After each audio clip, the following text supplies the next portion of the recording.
ಹೇಳಿದ್ರೆ ಒಬ್ಬ ಸುಭಾಷಿತಗಾರ ಹೇಳ್ತಾನೆ, ಕಟ್ಟಿರುವಂತಹ ಕಟ್ಟಡ ಬಿದ್ದು ಹೋಗುತ್ತದೆ, ಕಟ್ಟಿರುವಂತಹ ಕಟ್ಟಡ ಬಿದ್ದು ಹೋಗುತ್ತದೆ, ಕೊಟ್ಟಿರುವಂತಹ ದುಡ್ಡು ಖರ್ಚಾಗಿ ಹೋಗುತ್ತದೆ, ಕೊಟ್ಟಿರುವಂತಹ ದುಡ್ಡು ಖರ್ಚಾಗಿ ಹೋಗುತ್ತದೆ, ದೊರೆತಿರುವಂತಹ ಸಾಹಿತ್ಯಕ್ಕೆ ಎಂದೂ ಕೂಡ ಮರಣವಿಲ್ಲ ಅಂತಕ್ಕಂಥ ಮಾತನ್ನು ಹೇಳ್ಕೊಂಡು ಬರ್ತಾರೆ. ಮರಣವಿಲ್ಲದ ಸಾಹಿತ್ಯವನ್ನು ಕೊಟ್ಟು ಹೋಗಿರುವಂಥವ್ರು ಯಾರು ಅಂತ ಹೇಳಿದ್ರೆ 12ನೇ ಶತಮಾನದ ಶರಣರು ಅಂತಕ್ಕಂಥ ಮಾತನ್ನ ಈ ಸಂದರ್ಭದಲ್ಲಿ ಬಹಳ ಸಂತೋಷವಾಗಿ ಹೇಳಬೇಕಾಗ್ತದೆ. ಮತ್ತು ನಿಜ ಕೂಡ ನಿಮಗೆಲ್ಲ ಬಾಳಿಗೆ ಒಂದು ಅದ್ಭುತವಾಗಿರುವಂತಹ ಮಾತುಗಳನ್ನು ಹೇಳ್ತಾ ಇದ್ದಾರೆ. ನೀವೆಲ್ಲ ಶಿವಸ್ವರೂಪಿ ಆಗಬೇಕಾಗಿತ್ತು ಅಂದ್ರೆ ವಚನಗಳನ್ನು ತಿಳ್ಕೊಳ್ಬೇಕು. ಜೀವನದಕ್ಕೂ ಕೂಡ ಶರಣರು ನಮಗೆ ಸವಿಯದ ಸಂಪತ್ತನ್ನು ಕೊಟ್ಟು ಹೋದರು. ಯಾವುದು ಸವಿಯದ ಸಂಪತ್ತು? ವಚನಗಳ ಸಂಪತ್ತು. ನಮ್ಮ ಮಕ್ಕಳಿಗೆ ವಚನಗಳನ್ನು ಕಲಿಸಿದರೆ ಸಾಕು, ಅವರ ಬಾಳು ಹಸನಾಗುವಂತಹ ಒಂದು ಅದ್ಭುತವಾಗಿರುವಂತಹ ಶಕ್ತಿ ಏನಿದೆ ಅಂತ ಹೇಳಿದ್ರೆ ಅಂತಹ ಒಂದು ವಚನಗಳಲ್ಲಿದೆ. ಅಂತಹ ಒಂದು ವಚನಗಳ ಕುರಿತಾಗಿ ಅನ್ನದಾನ ಶಾಸ್ತ್ರಿಗಳು ಬಹಳ ಸುಂದರವಾಗಿರುವಂತಹ ಪ್ರವಚನ ನನಗೆಲ್ಲ ಉಳಿಸಿದ್ದಾರೆ. ಬಹುಶಃ ನಾನು ಅವರ ಮಾತನ್ನು ಹೇಳ್ತೇನೆ. ಅವ್ರು ಹೋಗುವಂತ ಈ ಪ್ರವಚನ ಮುಗಿಸುವಂತ ಸಂದರ್ಭದಲ್ಲಿ ಅವ್ರು ಮಾತನ್ನು ಹೇಳಿದರು. ಏನು ಅಂತ ಹೇಳಿದ್ರೆ, ನೀವು ಮಾಡಿರುವಂತಹ ದಾನ ಧರ್ಮ ಮಾತ್ರ ನೆನಪ ಅನ್ನುವಂತಕ್ಕಂಥದ್ದು.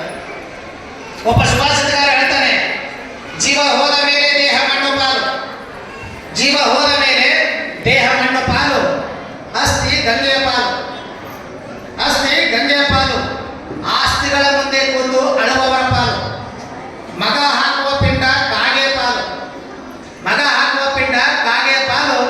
ನೀ ಮಾಡಿರುವಂತಹ ಮನೆಗೆ ಹೇಳ್ತಾ ನೋಡು, ನೀ ಮಾಡಿರುವಂತಹ ಸೇವೆ, ನೀ ಮಾಡಿರುವಂತಹ ದಾನ, ನೀ ಮಾಡಿರುವಂತಹ ಧರ್ಮ ಮಾತ್ರ ನಿನ್ನ ಪಾಲು, ಧರ್ಮ ಮಾತ್ರ ನಿನ್ನ ಪಾಲು ಅಂತಕ್ಕಂಥ ಮಾತನ್ನ ಹೇಗೆ ಸುಭಾಷಿತಗಾರರು ಹೇಳ್ತಾರೋ, ನಾವು ಜೀವನದ ಇರುತ್ತಲೆಲ್ಲೂ ಕೂಡ ದಾನ ಧರ್ಮಗಳನ್ನು ಮಾಡೋಣ, ಪರೋಪಕಾರಿಯಾಗಿ ಬದುಕನ್ನು ಸಾಗಿಸೋಣ.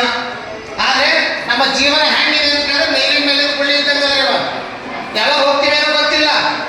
ಹೋಗೋದಕ್ಕಿಂತ ನಾವು ಏನ್ ಮಾಡಬೇಕಾಗಿದೆ? ಪೂಜ್ಯ ಗುರುಗಳ ದರ್ಶನವನ್ನು ಮಾಡಬೇಕು, ಸಂತರ ದರ್ಶನ ಮಾಡಬೇಕು, ಅನುಭಾವಿಗಳ ಪ್ರವಚನವನ್ನು ಕೇಳಬೇಕು.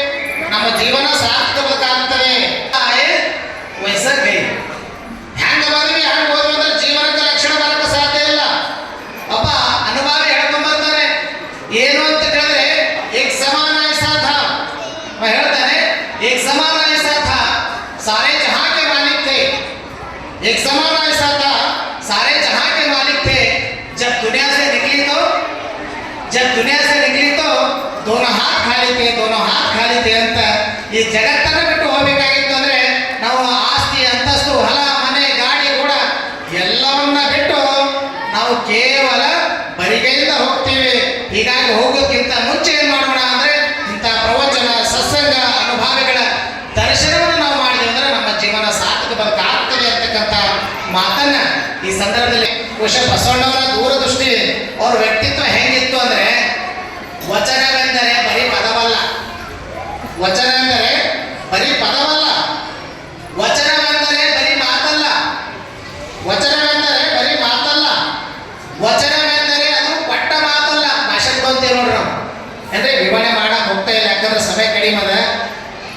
ವಚನವೆಂದರೆ ಬರೀ ಪಟ್ಟ ಮಾತಲ್ಲ, ವಚನವೆಂದರೆ ಅದು ಅಪ್ಪಟ ಶರಣರ ನಡೆ ಅಂತಕ್ಕಂಥ ಮಾತನ್ನ ಅನುಭವ ಹೇಳಿದರೆ, ಶರಣ ಏನು ನಡೆದರೆ ಅದು ಜೀವನದಲ್ಲಿ ಸಾರ್ಥಕ ಬದುಕಾಗಿದೆ. ಹೀಗಾಗಿ ಶರಣರು ಹಾಕಿಕೊಟ್ಟಿರುವಂತಹ ಒಂದು ಅದ್ಭುತವಾಗಿರುವಂತಹ ಕಾರ್ಯವನ್ನ ನಮ್ಮ ಜೀವನದುದ್ದಕ್ಕೂ ಕೂಡ ಪರಿಪಾಲನೆ ಮಾಡ್ಕೊಂಡು ಹೋಗೋಣ. ಒಬ್ಬ ವ್ಯಕ್ತಿ ಏನ್ ಮಾಡ್ಯಾರಂತ, ವಿಶ್ವೇಶ್ವರ ಜಾತ್ರೆಗೆ ಒಂದು 100 ರೂಪಾಯಿ 1000 ರೂಪಾಯಿ ಕಾಣಿಕೆ ಕೊಟ್ಟಿಲ್ಲ, ಜಾತ್ರೆ ಪ್ರವಚನ ಕೇಳಕ್ ಬಂದಿಲ್ಲ, ಇಲ್ಲಿ ಅನೇಕ ಪರಮ ಪೂಜ್ಯರು ಬಂದ ದರ್ಶನ ಮಾಡಲಿಲ್ಲ, ದಾನ ಮಾಡಲಿಲ್ಲ, ಧರ್ಮದಿಂದ ನಡೆದಿಲ್ಲ. ಆದ್ರೆ ಕೊನೆಗೆ ಏನ್ ಮಾಡ್ದ ಅಂತ ಹೇಳಿದ್ರೆ ಇರುವಿ 60 ವಯಸ್ಸು ತನಕ ಪ್ರವಚನ ಸತ್ಸಂಗ. ಆ ವ್ಯಕ್ತಿ ಎದುರು ನಿಂತು, ನೋಡಪ್ಪ ನನ್ನ ಕೈಯಲ್ಲಿ ಒಂದು ಲಿಸ್ಟ್ ಐತಿ, ನಿಂದು ಮೊದಲನೇ ನಂಬರ್ ಐತಿ, ನಿನ್ನ ಕರ್ಕೊಂಡು ಹೋಗ್ಬೇಕಾದ್ರೆ ತಯಾರಾಗುವಂತ. ಎಲ್ಲರೂ ಬಂದು ನಿಂತು ಹೋಗ್ಬೋದು, ಒಂದಿಷ್ಟು ಸಮಯ ಕೊಡ್ಬೋದು. ಆ ವ್ಯಕ್ತಿ ಬಂದಂದ್ರೆ ಸಮಯ ಕೊಡಕ್ಕೆ ಸಾಧ್ಯನೇ ಇಲ್ಲ, ಬಂದಂದ್ರೆ ಕರ್ಕೊಂಡೇ ಹೋಗ್ತಾನೆ. ಹೀಗಾಗಿ ಇವನಿಗೆ ಇರ್ಬೇಕು, ಮನುಷ್ಯನಿಗೆ ಆಸೆ ಇರ್ಬೇಕು. ಅದಕ್ಕೆ ಶರಣ ಹೇಳ್ಕೊಂಡು ಬರ್ತಾರೆ, ಆಸೆ ಎಂಬುದು ಅರಸರಿಗಲ್ಲದೆ ಶಿವಭಕ್ತರಿಗುಂಟೆ ಆಸೆ ಇರುವಂಥದ್ದೇ, ಆದರೆ ದುರಾಸೆ ಆಗಿರಬಾರ್ದು, ಅತಿ ಆಸೆ ಆಗಿರಬಾರ್ದು.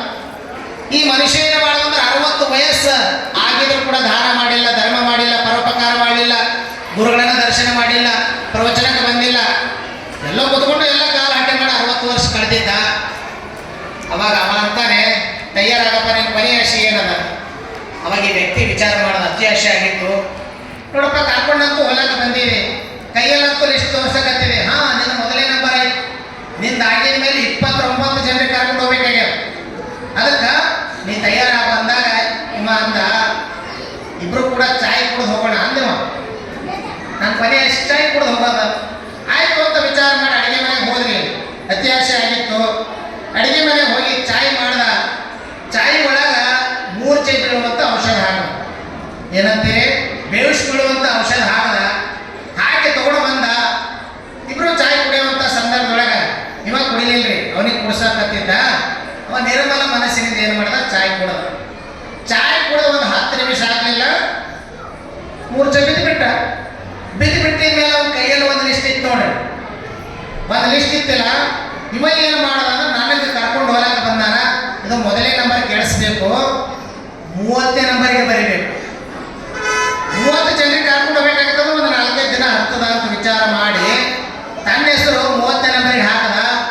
30ನೇ ನಂಬರ್ ಯಾರ ಹೆಸರು ಇತ್ತು ಅವ್ರು ಮೊದಲನೇ ನಂಬರಿಗೆ ಹಾಕದ. 1ನೇ ನಂಬರ್ 30ನೇ ನಂಬರಿಗೆ ಹೋಯ್ತು. 30ನೇ ನಂಬರ್ 1ನೇ ನಂಬರಿಗೆ ಹಾಕಿ ತನ್ನ ಕೆಲಸ ಮಾಡಿ ತಾ ಕುತ್ಕೊಂಡ. 1 ತಾಸು ಆಗಲಿಲ್ಲ, ಹೇಳ್ಬಿಡ್ತೀನಿ ಹೆಸರು. ಯಮರಾಜನಿಗೆ ಎಚ್ಚರ ಆಯ್ತು. ಎಚ್ಚರ ಆಗಿದ ಮೇಲೆ ಯಮರಾಜ್ ಅಂತ ನನಗೆ ಯಾರೂ ಕರೆದಿಲ್ಲ, ಕುಡಿಸಿಲ್ಲ, ಚಾಯ್ ಮಾಡಿಕೊಟ್ಟಿಲ್ಲ, ಬರೀ ಬೈತಿದ್ರು, ಕರಿತಿದ್ರು, ಅಳ್ತಿದ್ರು, ಹೊಡಿತಿದ್ರು. ಆದರೆ ನೀ ಕರೆದಿವಿ, ಕುಡಿಸಿದ್ವಿ, ಚಾಯ್ ಮಾಡಿಕೊಟ್ಟಿದಂದ್ರೆ ಇವತ್ತು ಭಾಳ ಮನಸ್ಸಿಗೆ ಹಗರ ಆಗೈತಿ.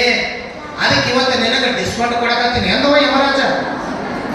ಇದಕ್ಕೆ ಆಶ್ಚರ್ಯ ಆಯ್ತು, ಡಿಸ್ಕೌಂಟ್ ಹೇಗೆ ಕೊಡ್ತಾನ?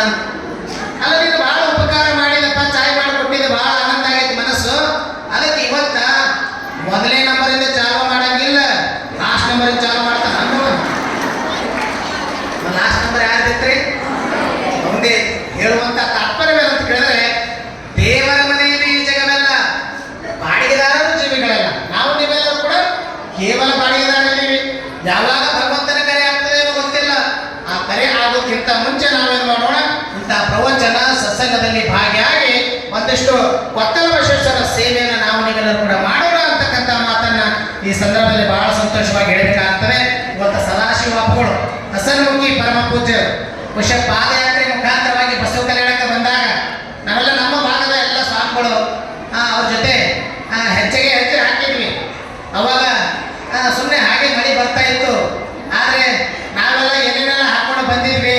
ಆದರೆ ಪರಮ ಪೂಜ್ಯರು ಅದೇ ಏನಂತೀರಿ, ಶಲ್ಯ ತಲೆ ಮೇಲೆ ಹಾಕೊಂಡು ನಡ್ಕೊಂಡು ಹೋಗುವಂಥ ಸಂದರ್ಭದಲ್ಲಿ ಸದಾಶಿವ ಅಪ್ಪಗಳು ಹೆಂಗಂದ್ರೆ, ಅವ್ರು ಏನೇ ಮನಸ್ಸಿನಾಗ ನೋವು ಇದ್ರು ಕೂಡ, ಎಷ್ಟೇ ಕಷ್ಟಗಳು ಬಂದಿದ್ರು ಕೂಡ ಎಲ್ಲವನ್ನ ತನ್ನ ಅಡಗಿನಲ್ಲಿ ಇಟ್ಟುಕೊಂಡು ಹಸನ್ಮುಖಿ ಆಗುವಂಥ ಪರಮ ಪೂಜ್ಯರು ಯಾರು ಅಂದ್ರೆ ಸದಾಶಿವ ಅಪ್ಪಗಳು.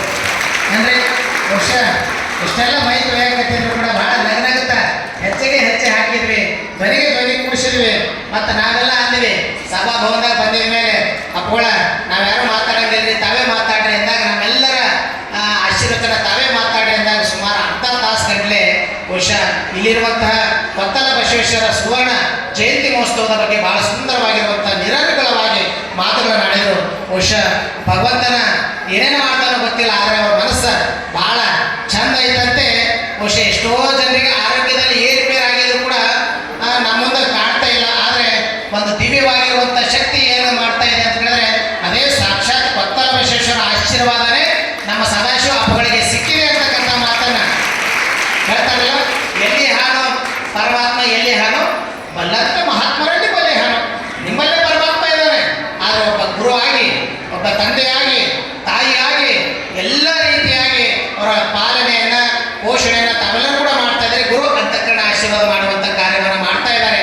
ಹೀಗಾಗಿ ಅಂಥ ಪರಮ ಪೂಜ್ಯರನ್ನ ಪಡ್ಕೊಂಡಿರುವಂಥದ್ದೇ ನಿಮ್ಮೆಲ್ಲರ ಭಾಗ್ಯ ಅಂತಕ್ಕಂಥ ಮಾತನ್ನ ಈ ಸಂದರ್ಭದಲ್ಲಿ ನಿಮಗೆಲ್ಲ ತಿಳಿಸಿ, ನಾನು ಸೇಡಂ ಗ್ರಾಮಕ್ಕೆ ಈ ಊರಿಗೆ ಬಂದಾಗ ಬಹಳ ಆಶ್ಚರ್ಯ ಅನ್ನಿಸ್ತದೆ. ಈ ಊರಿನ ಭಕ್ತರು ಬಹಳ ಪುಣ್ಯವಂತರು. ಯಾಕಂದ್ರೆ ಒಂದು ಕಡೆ ಪಂಚಾಕ್ಷರಿ ಅಪ್ಪವರು, ಮತ್ತೊಂದು ಕಡೆ ಶಿವಶಂಕರ ಶಿವಾಚಾರ್ಯ ಅಪ್ಪಗಳು ಮತ್ತು ಸದಾಶಿವ ಅಪ್ಪಗಳು, 3 ಪರಮ ಪೂಜ್ಯರು ಒಂದೇ ಊರಿನಲ್ಲಿ ಇದ್ಕೊಂಡು ಅವರೆಲ್ಲರ ಆಶೀರ್ವಾದ ಪಡೆದುಕೊಳ್ಳುವಂತಹ ಭಾಗ್ಯ ಯಾರಿಗೆ ಸಿಕ್ಕಿದೆ ಅಂದರೆ ನಮ್ಮ ಸೇಡಂ ಗ್ರಾಮದ ಎಲ್ಲ ಸದ್ಭಕ್ತರಿಗೆ ಸಿಕ್ಕಿದೆ ಅಂತಕ್ಕಂಥ ಮಾತನ್ನ ಈ ಸಂದರ್ಭದಲ್ಲಿ ಹೇಳ್ತಾ, ನಮ್ಮ ಹಾಲಪ್ಪಯ್ಯ ಸ್ವಾಮಿಗಳು ಬಹಳ ಒಡನಾಡಿಗಳು. ಬಹುಶಃ ಘಟದಿಂದ ಮಠ ಮಾಡಬೇಕು ಅಂತ ಹಾನಗಲ್ ಕುಮಾರಸ್ವಾಮಿಗಳು ಹೆಂಗೆ ಹೇಳ್ತಾರೋ ಮತ್ತು ಘಟದಿಂದ ಮಠವನ್ನು ಮಾಡಿದ್ದಾರೆ. ಬಹುಶಃ ಸದಾಶಿವ ಅಪ್ಪಗಳು ನಿಮ್ಮೆಲ್ಲರ ಪ್ರೀತಿ ಹಾರೈಕೆ ಆ ಭಗವಂತನಲ್ಲಿ ನಾವು ನೀವೆಲ್ಲರೂ ಪ್ರಾರ್ಥನೆಯನ್ನು ಮಾಡೋಣ. ಆದಷ್ಟು ಶೀಘ್ರದಲ್ಲೇ ಗುಣಮುಖಿ ಆಗಿ ನಿಮ್ಮೆಲ್ಲರಿಗೂ ಕೂಡ ಆಶೀರ್ವಚನ ದಯಪಾಲಿಸುವಂಥ ಕಾರ್ಯವನ್ನು ಪರಮ ಪೂಜ್ಯರು ಮಾಡಲಿ ಅಂತ ಆ ಪರಮಾತ್ಮನಲ್ಲಿ ನಾನು ಪ್ರಾರ್ಥನೆಯನ್ನು ಮಾಡಿ ನಿಮ್ಮೆಲ್ಲರ ಭಕ್ತಿ ನಿಮ್ಮೆಲ್ಲರ ಶಕ್ತಿ ಎಲ್ಲಿ ಭಕ್ತಿ ಅದ ಅಲ್ಲಿ ಶಕ್ತಿ ಇರೋಕ್ಕೆ ಸಾಧ್ಯನೇ ಇಲ್ಲ. ಹೌದಾ? ಬಹುಶಃ ಹೀಗಾಗಿ ನಿಮ್ಮೆಲ್ಲರಲ್ಲಿ ಭಕ್ತಿ ಅದ ಅದಕ್ಕೆ ಹೇಳ್ಕೊಂಡು ಬರ್ತಾರೆ. ರಾಮದೇವ್ ಬಾಬಾರನ್ನ ನೋಡಿ ರಾಮದೇವ್ ಬಾಬಾ ಏನು ಮಾಡಿಸ್ತಾರೆ? ಯೋಗ ಕಲಿಸ್ತಾರೆ. ಯೋಗ ಯಾರು ನೋಡಿ ಕಲಿಬೇಕು ಅಂದರೆ ರಾಮದೇವ್ ಬಾಬಾರವರನ್ನ ನೋಡಿ ಯೋಗ ಅಂತಕ್ಕಂಥ ಕಲಿಬೇಕು.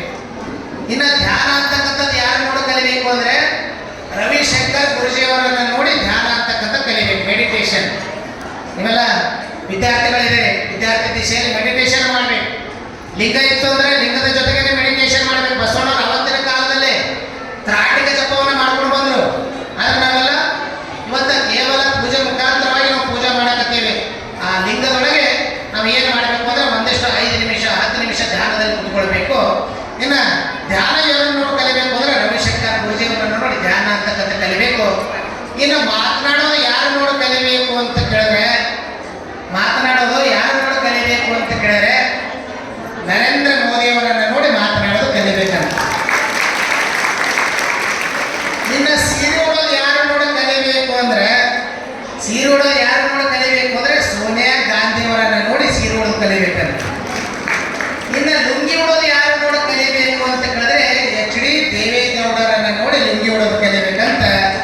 ಇನ್ನು ಭಕ್ತಿಯನ್ನು ಯಾರು ನೋಡಿ ಕಲಿಬೇಕು ಅಂದರೆ ಸೇಡಂ ಗ್ರಾಮದ ಭಕ್ತರನ್ನು ನೋಡಿ ಭಕ್ತಿ ಅಂತಕ್ಕಂಥ ಕಾಣಬೇಕಾಗಿದೆ ಅಂತಕ್ಕಂಥ ಮಾತನ್ನು ಈ ಸಂದರ್ಭ ಹೇಳ್ತಾ ಗೊತ್ತಾ ಅಂಥ ಒಂದು ಸುಂದರವಾಗಿರುವಂಥ ಬಾಳಿಗೊಂದು ಬೆಳಕು ಅಂತಕ್ಕಂಥ ಪ್ರವಚನವನ್ನು ನಿಮಗೆಲ್ಲ ಉಳಿಸ್ತಾ ಇದ್ದಾರೆ.